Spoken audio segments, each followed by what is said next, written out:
යාළුවනේ අද මේ වීඩියෝ එකෙන් ගෙනාවේ 2024 ඕලෙවල් විභාගයේ ප්‍රතිඵල එන දවස ගැන පොඩි ආරංචියක් දෙන්න.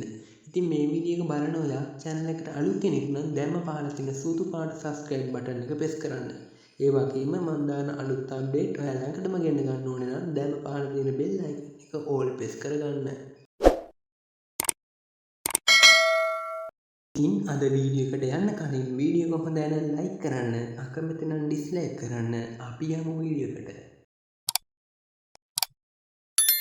ඉතින් 2024 ඕලෙවල් විභාගයේ දැනටමත් පවත්වලා මාස 2කටත් වැඩි. ඉතින් දැනට ආරංචි අනුව පේපර් උත්තර පරීක්ෂාව හා සෞන්දර්ය ප්‍රැක්ටිකල් දැනට සාර්ථකව අවසන් කර තිබේ. ඉතින් කියන්න ඕනේ උත්තර පරීක්ෂා සිදු කර පමණින්ම රිසල්ට් එක නිකුත් කරන්න බෑ. ඉතින් සමහරු කියනවා මේ මාසේ, ඒ කියන්නේ ජූලි මාසේ ප්‍රතිඵල නිකුත් කරනවා කියලා. ඇත්තම කිව්වොත් මේ මාසේ ප්‍රතිඵල නිකුත් කරන්නේ නැහැ. බොරු වලට රැවටිලා කලබල වෙන්න එපා.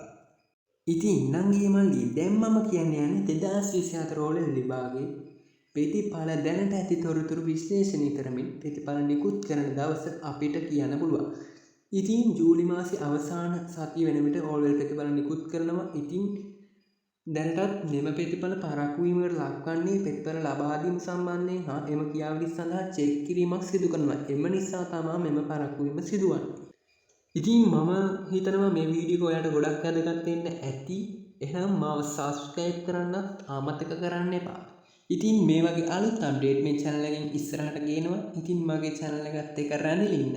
අදට අපි යනවා අලුත් වීඩියෝ එකකින් හමු වෙමු.